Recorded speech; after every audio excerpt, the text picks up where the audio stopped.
Narendra Modi will be in China from August 31st to September 1st to attend the SCO summit. Today we have Mr. Manish Chand, founder, CEO, and editor-in-chief of India Rights Network with us. Mr. Chand, thank you for joining us live from Tianjin.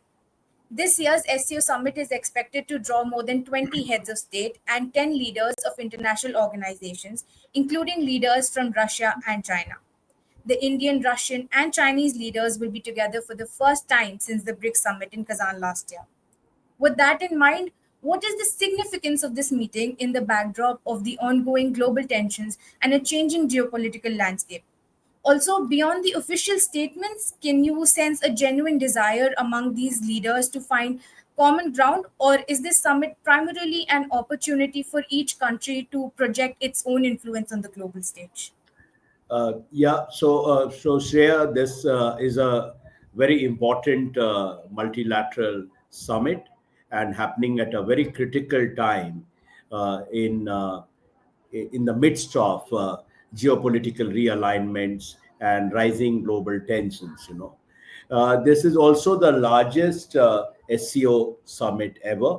And as you rightly said, more than 20 heads of state and government are expected to attend. And these countries are, most of these countries, in fact, all of these countries are from the global south. So it has become a powerful platform to project interest and aspirations of the global south.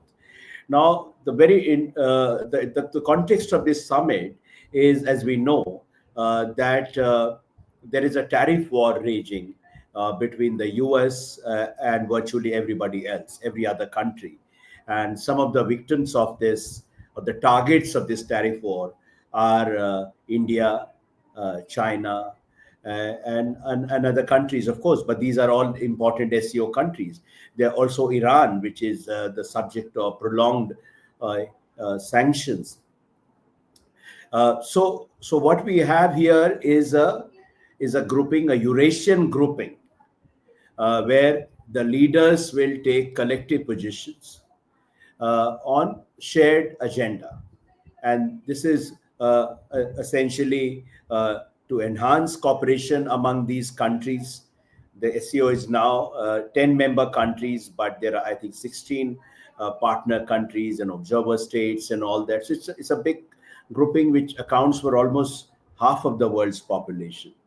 So the statements and the positions coming out from the SCO summit would be seen closely around the world, especially in the Western capitals, especially on unilateralism. I expect that the SCO summit, Tianjin summit, to take a common position against rising unilateralism, against arbitrary Western sanctions, and essentially to shape an alternative narrative on global issues. It will also be a very powerful statement of global solidarity, global South solidarity. So yes, this is going to be very important, and some of the things we have to watch out here. And as far as India's agenda is concerned, for India, of course, apart from uh, you know uh, reasserting its leadership credentials, leadership of the global South. The SCO summit will also provide a platform to rally these countries against the scourge of terrorism.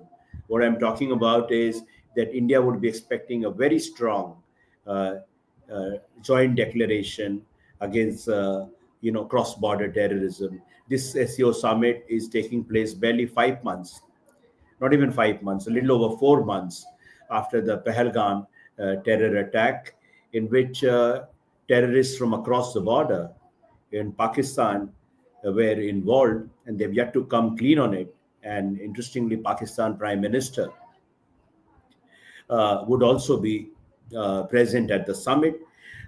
So India would expect a very strong, unambiguous condemnation of the Pahalgam terror attack, and going forward, some concrete initiatives on enhancing, counter-terror cooperation among SCO member countries. Sir, as you mentioned that this will be a big summit which is bound to get very key outcomes for all the SCO members, especially India, considering the recent Pahalgam attack and the Pakistani Prime Minister's presence. Do you think that the recent talks that were, the recent speculations that were there regarding the revival of the RIC Troika, will the three leaders, the Russian, Chinese, and the Indian leaders, use the SEO platform to revive that conversation, to revive those trilateral meetings between the three countries? Yes. The I mean, this remains a work in progress.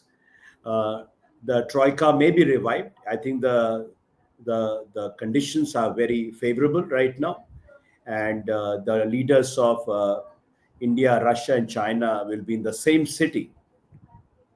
And also now we are seeing a new convergence among these countries in the context of the shifting global situation and in the context of a tariff war unleashed by the United States. So there is a growing sense that if these three big countries band together, rally together, they can make their point across more forcefully and more powerfully. Also, with the relations between India's relations with China improving, and that we are going to see in Tianjin, the big ticket event in Tianjin would be the bilateral meeting between Prime Minister Modi and Chinese President Xi Jinping.